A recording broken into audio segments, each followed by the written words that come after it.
Hello, and welcome back to another episode of Speak Greasy in association with the Australian Macadamia Society, an association that is 50 years old and leading growth, innovation, and sustainable farming practices, which represents 85% of Australia's macadamia production. My guest today on A Hard Nut to Crack is a dear, dear old friend before anything else. Mumbai regulars will know him as the face of Woodside Inn. And now, with his ever expanding presence in the luxury hospitality world of Jaipur, as he's amassing fans from across the world. Please welcome Abhishek Honawar, the head and heart behind the Honar Group and Neighborhood Hospitality. Abhishek, welcome to Speak Greasy. Finally, after years of wooing you, we have made this happen. So, welcome. No, thank you for having me. And to kind of your words are very kind. We obviously I'm very grateful for whatever you said. But as I mentioned, I mean our friendship and the way we have built our businesses. I feel that there's so much heart in it, and there's so much alignment with those feelings. It's always amazing to kind of share and grow together. So thank you for having me. No, well, it's great. You're right. Actually, I mean, before I get into my questions, I think even though we're in very different sort of spaces in Bombay, right, and like you're doing sort of a more casual gastro bar sort of concept, and we were sort of leaning towards a little more of the fine dining.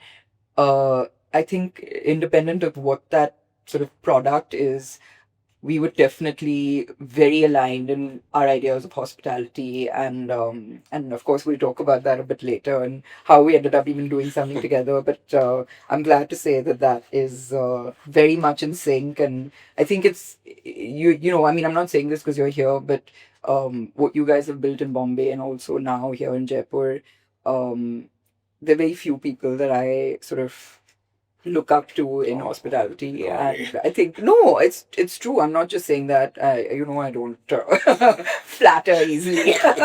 But it's great. It's great to have you here. But anyway, we are gonna get going. And you've over what, your 20 plus years in. Yes, 20. I think 20 is a good number. Yeah. We're somewhere there. Okay, so in your 20 odd years of being in the hospitality industry, you've actually done that over multiple cities. And so I'm going to kind of go through your experience with a little bit of a world tour or an India tour, building brands across different cities, from Goa to Bombay, Jaipur, New York. Yeah, you're quite the world traveler, Abhishek. So let's get into it.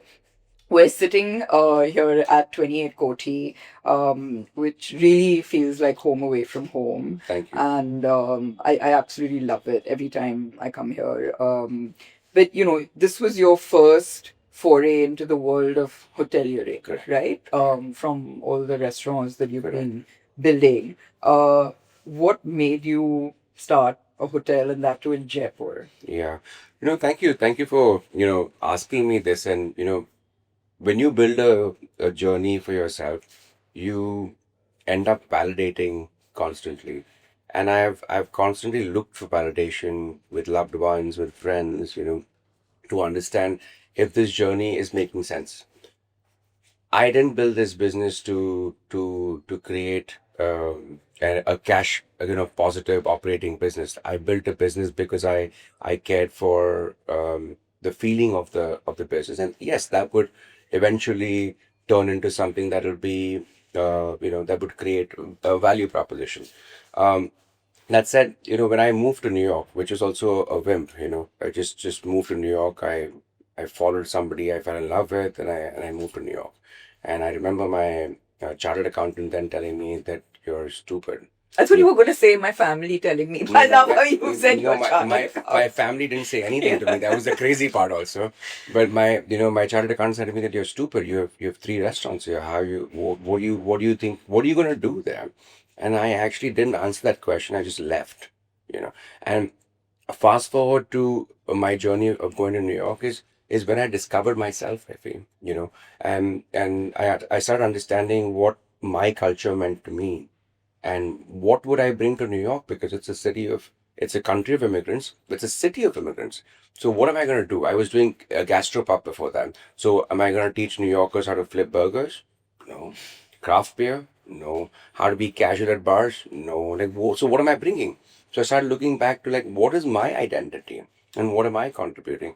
And that's how I found my journey at Inde, which was a quick service, healthy India inspired cafe. I was the co-founder for that brand, and I actually joined forces with somebody who's built an incredible business in New York. They have 9 locations now. But when I was on that journey, I realized that that was a different journey for that brand, and they were trying to present a part of India which was probably something that I couldn't own. And I started realizing that when I was there, how do I present my culture? My culture has so many layers to it, so many layers to peel, that it was very hard for me to say that, hey, this is my culture. You're going to eat rice, you're going to eat dal, you're going to eat this, you're going to eat that. That's paneer, and this is why we put so many spices. It was too much. People couldn't process it. So I said the best way to do it would be to trap them in a place. And what is that trap? It's hotel. That's where the idea came after saying, we're gonna build hotels, and it came very naturally to me because I feel very close to full service hospitality. I Everything that I'm doing today is something that I have, somewhere envisioned in my mind, and I felt that maybe building a hotel could be incredible. And like I said, I spoke about having friends. My friends, my loved ones are an ecosystem that have engulfed me, And a very dear friend of mine who owns this property, said that, hey, you want to do a hotel? We were in Mexico City. You want to do a hotel? Take this, This is property here, take this. And he actually put faith in me because he put faith behind my vision and said, do this. And that's how I ended up doing it, in 2016. It was a business that we built, not a business, rather, a culture that we built from nothing. I'm going to pause you there because a couple of things you've said totally resonate with, how we got into our business and this idea of first and foremost creating something that you believe in and the business follows, right? The money part of it follows. You don't build for the P&L. Correct. You build for something that you want to contribute to the city, to sort of your audience, and the money will follow, right? And if you build it with heart, it does. So I completely resonate with that. I think, in both our cases, we've done things that may not have made sense to people at the time. And, the other thing that you said, which is, I've never thought of it that way, but I guess a hotel does. It's the ultimate immersive experience, right? Absolutely. Because you're literally controlling every step Absolutely. of the day, the journey. And I'm going to say something crazy. I have control on the air you're breathing right now. yeah, I have control on the shower yeah, pressure. the fragrance to I have literally control on yeah. everything. And, Yeah. it, the way I'm saying it is the way to coach myself. I'm not saying in a freakish manner. I'm saying that, hey, I can do so much with Yeah. this. If I want you to feel differently right now, the fragrance could be different. Yeah. The air temperature could be different. You're feeling comfortable right now because the air temperature is what it's supposed to be Yeah. or what it is right now. And I think, you know, for me, hospitality is ingrained in me. Fortunately, unfortunately, I just feel like it's such a big part of my DNA, and I feel like I just understand these things in a very natural manner. So when hotels came up, it just came naturally to me. So this entire journey into hotels has been very special. It's taken, but it's also given a lot. Yeah. No, for sure. I mean, and congratulations on 10 years of 28 Kothi. When you said 2016, I just remembered you celebrated 10 years recently. It flew by. And I was like, when you said it's 10 years, I was like, what? I remember coming here and, I didn't feel like that was 10 years ago, but, it literally It flew flown by. Yeah. It's crazy. Even I reflected that Yeah. because life went on, right? Like life went on with so many things, so much happened around hustle, and fast forward to where we came. It really made an impact on me to think about the timelessness of a business. Yeah. You want to. I hate using the word business, but like the timelessness of an entity started reflecting on me, and I'm very grateful for my career so far. But it really speaks something. I mean, I'm jumping a little bit here, but it speaks to something incredible that you've got brands that are, multiple brands that are crossing 10 years. That is not easy in this business. And, that's what I really want to understand from you is that, of course, when you start a business, like you said, you don't know that it's going to be around that long. Um, but there's something that's kept it going, and not just kept it going, but that it still feels relevant today, right? Like a space like this, 10 years old, it doesn't feel dated in any way. You've not had to like reinvent the wheel, every 5 years to make it feel more relevant. So there's something in there, and that's the secret sauce I'm going to try and extract from you. The continued sense of wanting to stay relevant is very, very important. Relevance is, I heard this at the World's 50 Best. I'm forgetting who said it exactly, but they spoke about Generation V. We are sitting here in this room with three different age groups, and we are here today. The Generation V, what is relevant to us is what's important to take. It's not about what somebody else said and what somebody else wants to do and what it should be. It's about here, us today. For me, I take that very, very, very seriously. That, when he said Generation V in that conference, I was like, that makes so much sense because that's all I'm fighting for. It's like, how do you stay relevant today and what's the next step? And I'm always looking at the generation that's coming after us to look at what we're going to go to because they are our clients. We are already here, and they have gone ahead. But how do you, I mean, like, give me sort of a tangible tangible sort of example of how you achieve that? Because, I mean, for example, with the Johri or even Kothi, it's not like this room that we're sitting in has been the same since you opened the property, right? Yeah. And even at the Johri, the rooms are beautiful.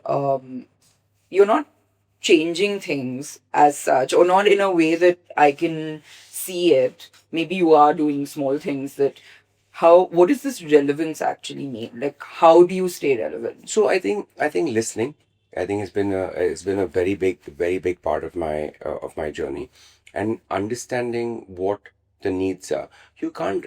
Refreshing. First of all, hotels always existed. The need of a hotel came when you needed a place to rest. The principal idea of a hotel is you need to have a comfortable bed, a bed that you can sleep in.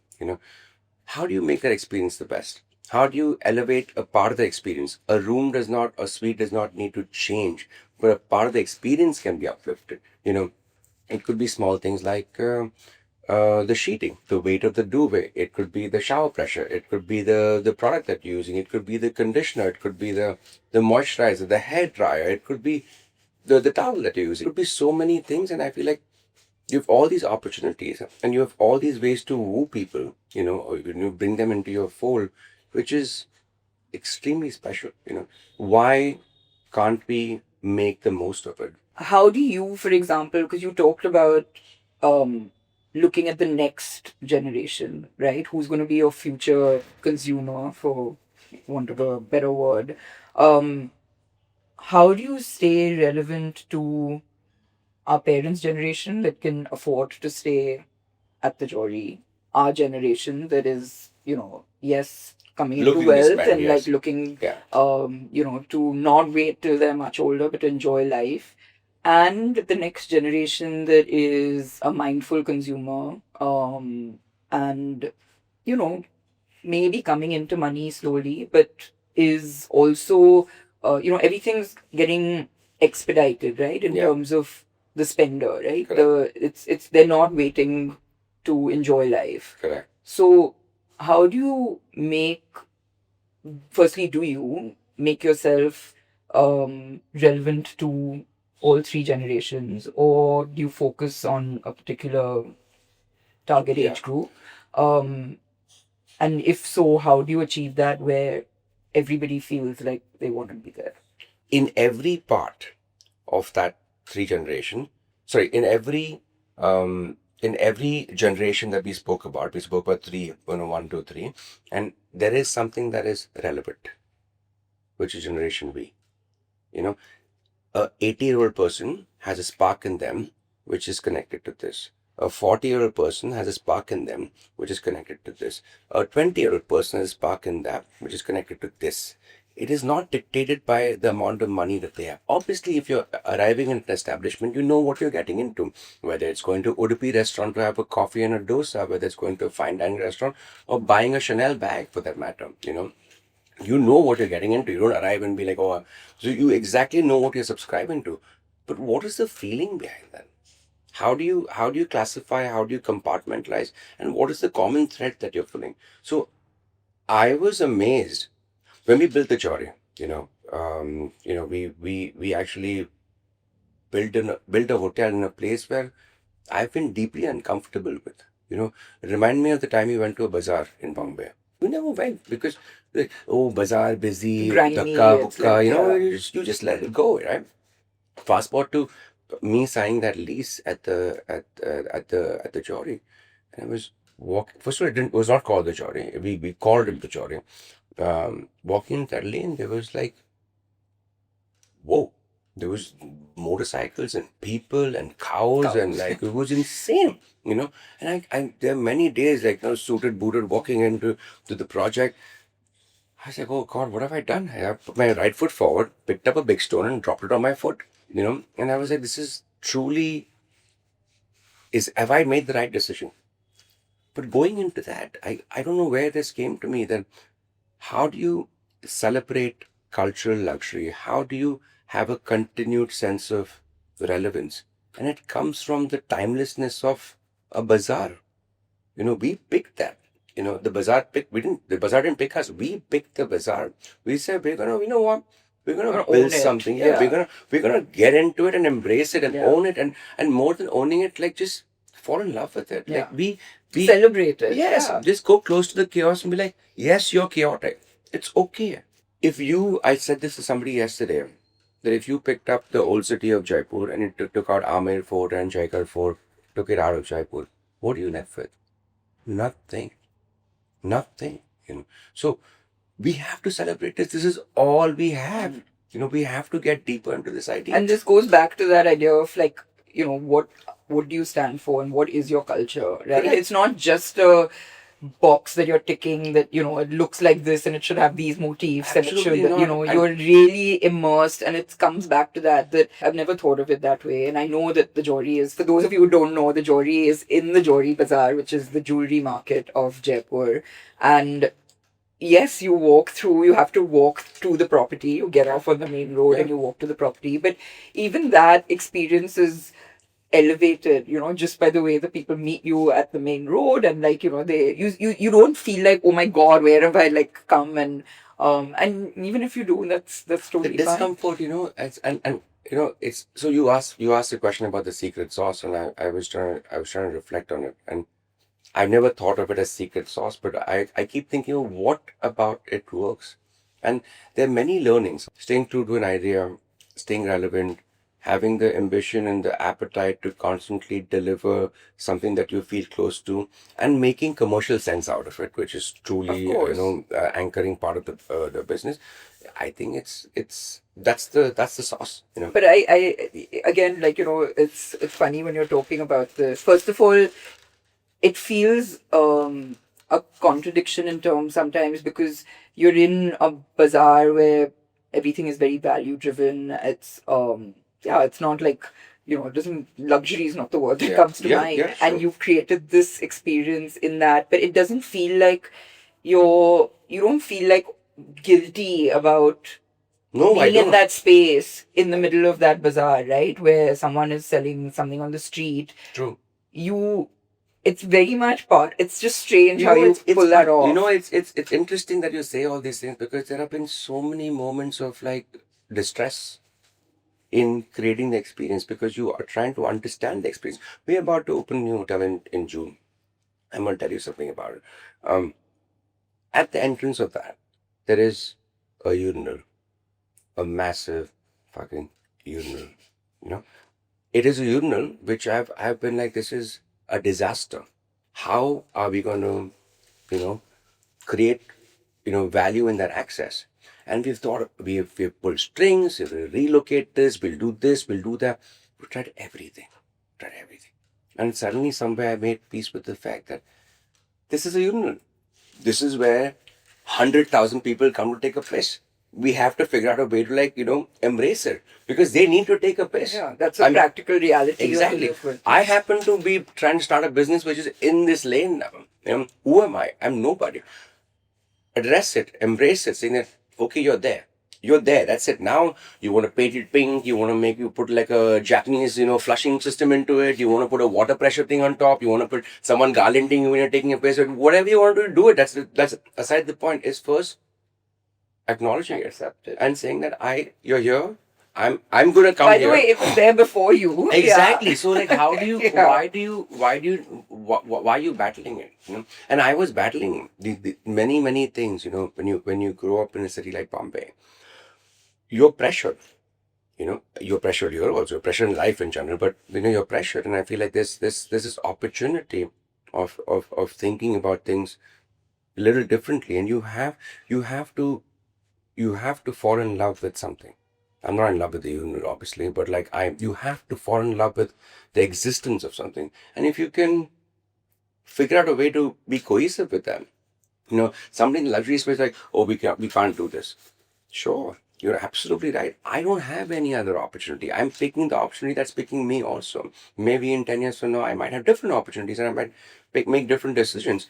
But and that might be a prerequisite. No universe in the start of the lane. But today it doesn't exist. We're gonna build something smashing that that delivers the feeling of the space. So it's about approach. It's about your. It's exactly that. It's that you can't fight everything and make it into this perfection that you Correct. want, and that this almost not real. You have to be able to coexist with. Exactly. And so I was going back to that thought of that does not mean, that there's no discomfort, there's no distress, there's no, oh, you know, hey, he's blasé about it. No. We're gonna do something that's gonna be very unique, in the way we address, acknowledge, and also, place our intention to fight it. So that thing to me is Generation B, to me is relevance, to me is staying connected, to me is timelessness, to me is a sense of hospitality. And when people address that, they're not looking at, is it a $400 night, is it a Michelin key, is it a top 50 best, is whatever. No, they understand your intention, and then they look back up to validation, say, oh, they're also this amazing, and they package it. I feel like at the end of it, you have to figure out a way to constantly keep the ball ticking. But the point I was trying to make, I kind of digressed a little bit. People might think that you can apply finance or money to something and achieve it. Today we have a lot of young people who have a lot of ability and a financial strength to do stuff, which is incredible, and I'm happy for everybody to feel empowered in whatever way they want to. But I think the depth of getting into something, the ability to constantly stay relevant is something which is you have to be very, very conscious of. If you, it's very easy to have the financial capability and say, hey, I'm going to build a hotel that looks like Throw this money so at house. things, yeah. And I'm gonna get this great designer. I'm gonna get this good person. All that's fine. I'm not threatened by that. Then what? Yeah. Then what? Okay, I'm going to get the best chef, I'm going to get the best GM, I'm going to get the best maitre d', I'm going to get the best concierge. Then what? Okay, yeah, fine, yeah, sure. Then what? It's this thing of, like you said, that these words that we hear: relevance, intentionality, purpose.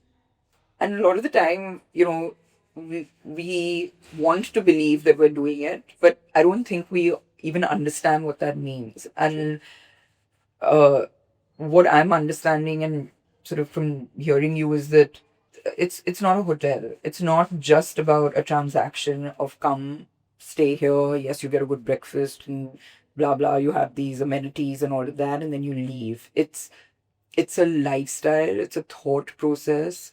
You can take what you want from what you're offering. You Correct. don't have to do every bit of it, but it's not a checklist.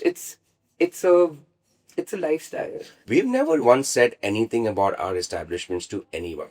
Like, we've not said anything. We're only talking about our establishments in when we're trying to pass on information about an experience that we're going to present to you. We won't even put the price. of something somewhere. Because you can't, you can't tell someone that this is your price.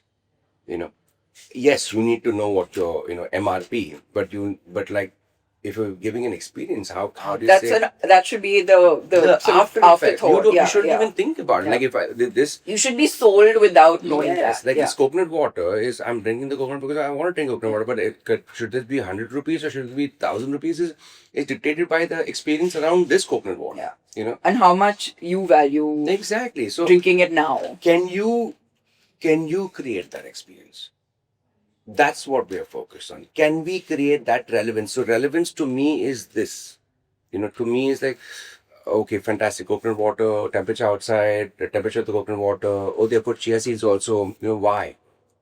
Why? Not because, oh, we have put, it's not that. It's like, what is beyond? Oh, paper straw. Why is the straw red and white? Like, it's clashing with this color. I'm thinking about it. Like, literally looking at this coconut, I'm like, maybe not, though. Maybe we should have a clear straw, or maybe have a steel straw. I don't know. It's just your ability to think about these things, and there could be somebody in this hotel that might be like, oh, I love the fact that they have straws, paper straws. I love the fact they have steel straws. I love the fact that they have a colorful straw, and they are kind of building a relationship with this little experience. Less is more. um, Fighting to stay present is important. Easier said than done. And that kind of getting deeper into everything that you do allows you to be timeless.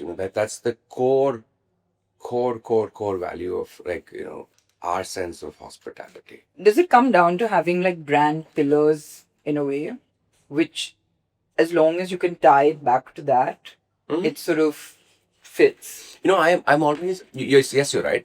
And I'm never trying to give a straight answer on these things, because the beauty is in the imperfection of it. And that's what actually surprises you. The surprise of coming to 28 Koti, the pillar of 28 Koti is privacy. We've been here for 10 years. I don't think this neighbor, that neighbor even is bothered by it, because for them it's like, ये हमारा घर था, ये भी एक घर था, यहाँ पे अभी होटल खुल गया है, पर ओ होटल खुल रहा है, गाड़ियां आएंगी, पार्किंग होगा, ये होगा, वो होगा, दिक्कत ही नहीं आई. In fact, streets are better. It's beautiful and clean. There's abundance of foliage coming out, and time went by saying that, hey, they can exist with us. So they just let us go. So we took that as our core pillar and never disrupted it. That was grounded. 28 Koti is privacy, home away from home. Home is quiet, home is relaxing, home is peaceful. That's it. That was the principal idea of it, and we've just not digressed from it. So that, yes, the pillar of strength. It's like stand out but don't stick out. Exactly. Just and hang in there. I sometimes am very challenged by trending ideas, because trends are meant to change. Yeah. So it's just how do you just continually stay relevant in that space, though. So let's talk about the Sarvato. Beautiful, beautiful restaurant. I think you're the envy of most restaurateurs with your location, which is in the heart of the City Palace. It's your collaborative project with the royal family of Jaipur. Uh, just coming back to this idea of collaborations, you've done a lot with friends and family. That can have its own challenges. How do you navigate that? Like, what are the boundaries you've set to manage that? There are no boundaries, actually. You just have to be trustful and trustworthy, and you have to be open. You have to speak and share as you feel it. You trust is the most important thing. Trust and respect, actually. Honar Group is a take on my last name, Honawar. It's also a take on the word honor, and it's also take on the word hunar, which in Hindi means capability. So actually, if you to go back, it's forget about me. It's just capability and honor, or honor and capability, and through that comes respect, trust and respect. This is the value system. When you look at anything, when you look at, like, even pulling a toilet paper off a toilet paper roll, we're looking at it from that lens. Now you might be like, what do you mean by trust and respect for toilet paper? Yes, think. If you think deep, you realize that, okay, this makes, at the end of it, makes sense. Maybe not the best example, but if you can think of everything in this way, you're able to create you know, a relationship with people, which is which is exciting. I think people are excited, and who better than your friends? I don't want to work with somebody who I'm not excited to spend time with, because I'm giving my time away from my family, time away from things that and thankfully I love what I do, so I'm not vested that way. I'm not challenged that way about the time I'm investing, but time away from like things that maybe need me. But so if I can't enjoy myself, why do it? I know, but there are like, the challenges in People this don't have business. people don't have the ability to have trust and respect. I'm not saying people are that's the right or wrong thing, and that's just my way of looking at it. And I'm not saying I've not had challenging moments. I've had multiple challenging moments, but having a challenging moment with somebody that you can communicate, and you can come out of that situation in a graceful manner. I think we talked a lot about Jaipur. Um, let's move to Bombay. Yes, we did a restaurant together, and for those of you who don't know, it was a Southeast Asian bar and restaurant concept called Misty. And you know, again, deep love of food, deep love of sort of creating fabulous experiences. Absolutely. I loved what we built. Unfortunately, we closed it a little over a year later. What were your learnings from that experience? I think having giving everything time is very very important. Also understanding your capacity when you give it the time. Some was a big learning for me. I felt like it was a brand that was very close to my heart. I felt very close to the flavors. I felt very close to what we were doing. Obviously, the people that were behind it. It just felt very connected to me. That said, it was obviously challenging in so many ways to deliver, and I think that delivery just needed more time. We just didn't have the time, and at least on our side we were challenged because we had so many other things that we were dealing with, that we had to like take one step behind, and that's why we I felt like we didn't fail, but like we didn't have the capability of piping that dream. That's all it was. Everything was on fire. People just needed more time to embrace us, and we didn't have the time. I mean, I think it was a beautiful learning, a beautiful, very expensive learning Exactly. experience. But it was, it sort of made me understand the Bombay audience better. I think I think it was a incredible learning. And will I do it again? I told Jay yesterday, let's do another restaurant. I started this sort of conversation with talking about how many cities you've kind of built brands in. Um, Jay and I can't see ourselves moving out of Bombay, right? In terms of, and a big part of that is because um, we need to keep an eye on every additional space Yeah, now yeah. that's in the family, and not drop the ball anywhere just because you've got the sort of new baby. New baby on the And it, just yesterday we were actually talking with chef to say, great, Casper's buzzing, don't forget the table. Yeah. That's your And flagship, but that's that your is first baby, and you can never take anything for granted. You can never just be like, hey, that's settled, that's sorted. I think and I'm sort of jumping to a question I had later, but you straddle your time between New York and India. Um, you're creating brands that are not cookie cutter, that they are not, where hospitality is number one priority. You've clearly built teams that, um, you know, embody that value, the brand value, the sort of what Honar stands for, what neighborhood stands for. What is it that you look for in people? Very clear, simple answer. We have a 51-49 rule, which is come from Danny Weier's book, which is setting the table, which I mean stupid. It's everybody's Bible. But from the setting the table also, there's the 51-49 is the one thing that I took away. When I look at people, I look at the 51-49. Your emotional quotient, you're in hospitality. Your emotional quotient needs to be, a couple of points higher than your professional capability. When we look at team members, First of all, there are no employees and there's no staff. There's team and there's family. That's it. Like everything starts with that. The principle of keeping people together, the principle of celebrating people, the principle of being the people is very, very important to us. We look at that. And then I'm always looking for the person's emotional quotient, because if I can, Danny Meyer's book said that if you're hiring a GM, you should be able to have dinner with him or her, you know, fine.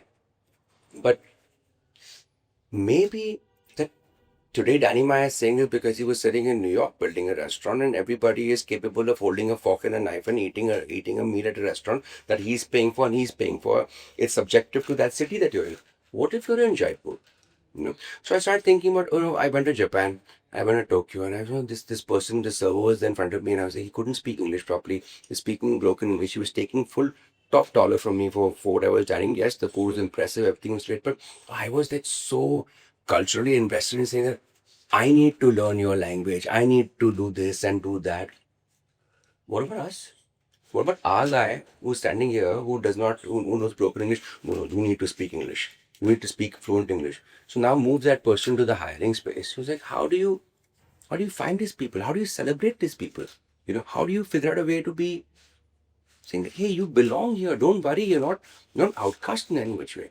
You know, People might coin this in different words, but emulating this day in, day out, is important. Yesterday we did day before yesterday we had a 6 course tasting at the Johri.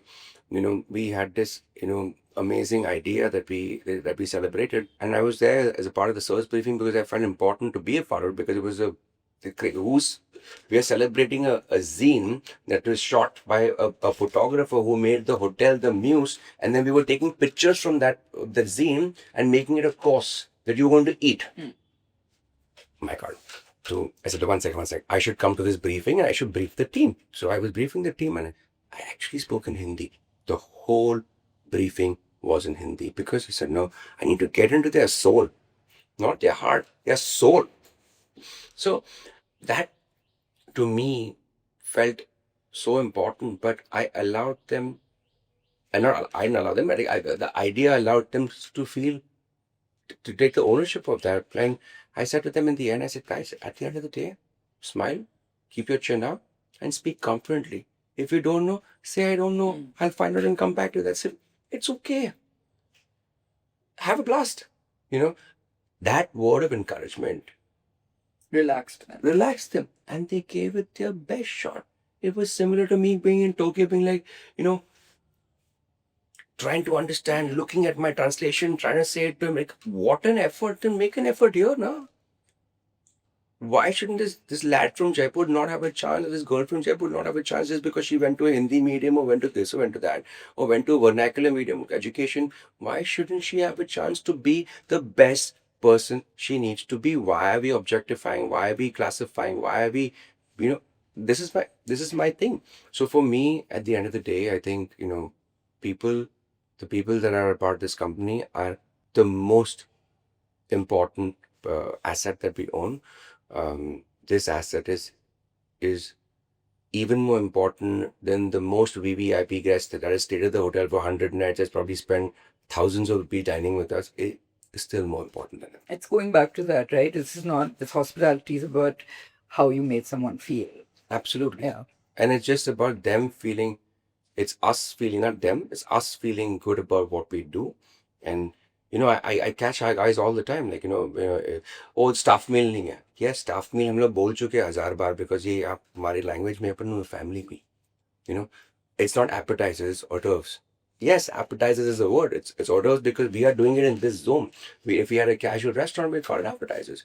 Small plates versus large plates, team, family versus staff and employees. Nothing wrong with the word staff, nothing wrong with the word employee, but we just don't have that culture. We want to create a culture that is mindful. And I think at the end of the day, giving people honor, the capability, showcasing, allowing them to showcase their capability, giving people the honor, which is honor. I think this is in the DNA of the company. Woodside Inn is casual, comfort, culture, and community. These are the 4 C's of Woodside Inn. If I'm going to talk to you something about our company, I need to tell you the core value because I'm going to look at everything through that. So, on that point, is that how you kind of straddle between a concept like Woodside, which is very much casual, and the luxury space? Because it's not about the format of the output, it's the purpose behind it. Totally, and I think Woodside is luxurious also. So as luxurious as Sarvato, as luxurious as the Chori, it's the same thing. I feel like it's important to understand the the the excitement behind what we're doing at Woodside Inn should be as celebrated as a tasting menu restaurant in the country, because it is a luxury. Woodside Inn is a luxury product. The word luxury is not when it's expensive. The word luxury is your ability to spend time there. The greatest part about Woodside, my greatest moment about Woodside and Colaba was it was a Saturday evening. It was 5:30, 6 p.m.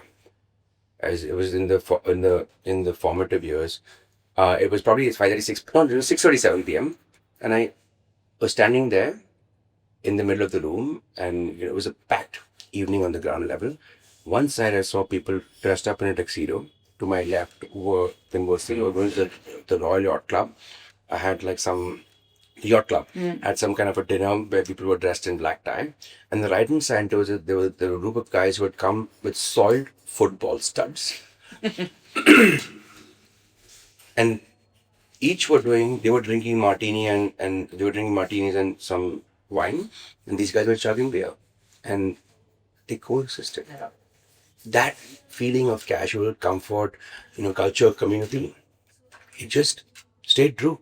Like I cannot forget this moment. The burger, the pizza, the music, this is all a byproduct of this feeling. But it goes back to that point we were talking about earlier, which is that the same space can be different things to different people, Absolutely. different moods, but also different age groups, and that's it. Absolutely. Right? And luxury to me, that is luxury.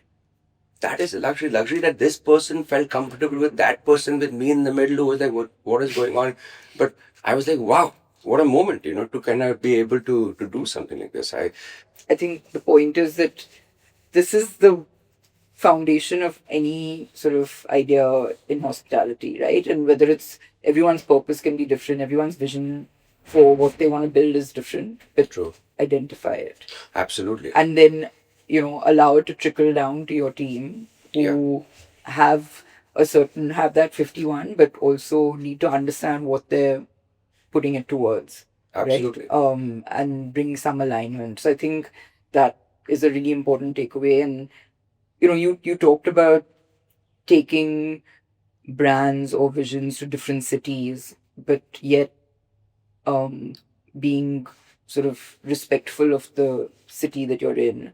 What was it like building a brand in New York, which is not just a different city? New York, like any mega city in the world, is a city that's already has, it already has a momentum. And, you can't fight the momentum, you join the momentum. And it was better for me to jump onto the bus, which was in day, as opposed to me trying to find the bus and construct a bus and then sit in the driver's seat of the bus and drive the bus. It was impossible. I think that the biggest learning from New York was the momentum of the culture of this great city, and how do you get into it. You spend a lot of time there. Like, what is the perception of India today when it comes to hospitality and F&B from that? I think I'm very lucky to be in this city at this time. I think I constantly thank the timing of this ideas. I think that we are in a I think India, like I said in 2007, when we built Woodside, was a very different place, but was growing. And I think that we were trying to build at the right time of growth. And I think that because of the commercial strength of India, fundamentally, India is more relevant. So I can't say something where there's some great chefs cooking our cuisine, or the hotels are making noise, or there's a product. It's commercially successful. The world can't take their eyes off India. Every nation in the world is saying, what is your India story? What is your relationship with India? Much like Japan, much like the UK, much like the EU, much like the US. Like, what's your India story? So timing is perfect, and I think people are a little more aware of it. People, at least in our circles, people are now. It is a destination that people want to go to. So we are lucky. It's on everyone's radar. We're just lucky, Right? So great. Listen, it's an exciting time for both, and I'm really looking forward to see what you do in this lane, which has a urinal in the front. But yeah, lots of exciting things. So we're gonna have a quick rapid fire, just to lighten things up. I'm also gonna stop and ask you if you've ever had a macadamia and if you know how to do one of I've these. eaten a nut, but I don't know. Because you know how to open this? No, I was actually I'm very going to show you. curious to see how This it works. contraption, apparently these, there's a machine that creates this groove, and then Okay. there's this contraption, and you just twist Crack it open? Yeah, yeah. Oh, wow. And they're really young. I know, right? Fun thing. Okay, so my question, quick rapid fire. What's the hardest nut you've had to crack as a founder? Big question, but probably my patience. Being patient has been tough. What's the nuttiest request you've had from a guest? To have more of everything. Really? Yeah. What drives you nuts? Myself. Really? Yes, myself. I think I'm. I need to like find a way to bucket things better and think about it deeper. So. Well, you've got a lot on your plate, no pun intended, and I really wish you all the very best. And I'm so excited for everything that you're building and have built to date. And yeah, we'd love to see more of the same. Good luck. Thank you, Gauri.